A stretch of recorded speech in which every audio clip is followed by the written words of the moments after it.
Assalamualaikum warahmatullahi wabarakatuh.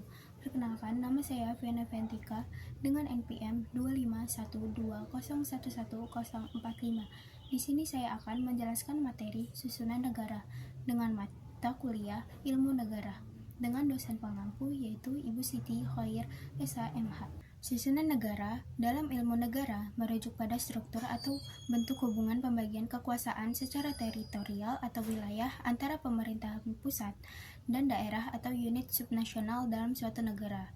Secara umum, susunan negara diklasifikasikan menjadi dua bentuk utama, yaitu negara bersusun tunggal atau negara kesatuan dan negara bersusun jamak atau negara federal atau serikat. Selanjutnya, karakteristik dari negara bersusun tunggal atau negara kesatuan dan negara bersusun jamak atau negara federal atau serikat. Yang pertama, negara bersusun tunggal atau negara kesatuan. Karakteristik utamanya yaitu kekuasaan tertinggi dan kedaulatan berada pada satu pemerintahan pusat. Hubungan kekuasaan bersifat hierarkis atau pusat daerah. Contoh negaranya yaitu Indonesia, Jepang, dan Perancis. Yang kedua, negara bersusun jamak atau negara federal atau serikat. Karakteristik utamanya yaitu kekuasaan dibagi berdasarkan konstitusi antara pemerintah federal atau pusat dan negara-negara bagian.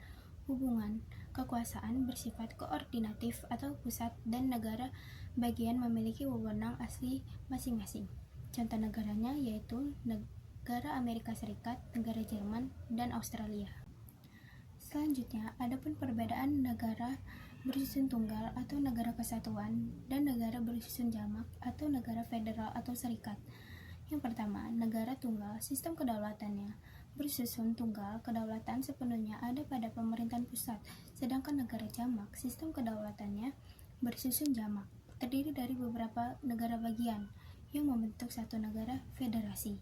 Selanjutnya, negara tunggal pemerintahannya hanya ada satu pemerintah pusat yang menjalankan kekuasaan atas seluruh wilayah, sedangkan negara jamak pemerintahan terdapat pemerintahan federal atau pusat dan pemerintahan di masing-masing negara bagian. Selanjutnya, negara tunggal konstitusinya hanya ada satu konstitusi yang berlaku untuk seluruh negara, sedangkan negara jamak konstitusinya terdapat dua tingkat konstitusi. Yang pertama, konstitusi federal dan setiap konstitusi untuk setiap negara bagian. Selanjutnya, negara tunggal, wewenang daerahnya, kekuasaan daerah bersifat delegasi dari pemerintahan pusat. Sedangkan negara jamak, wewenang daerahnya, negara bagian memiliki kewenangan yang dijamin konstitusi untuk mengatur urusan dalam negerinya, asalkan tidak bertentangan dengan konstitusi federal. Kesimpulannya ialah susunan negara merupakan organisasi yang memiliki unsur-unsur dasar seperti wilayah, rakyat, dan pemerintahan yang diatur oleh sistem dan bentuk pemerintahan tertentu untuk mencapai tujuan bersama. Sekian dari saya. Wassalamualaikum warahmatullahi wabarakatuh.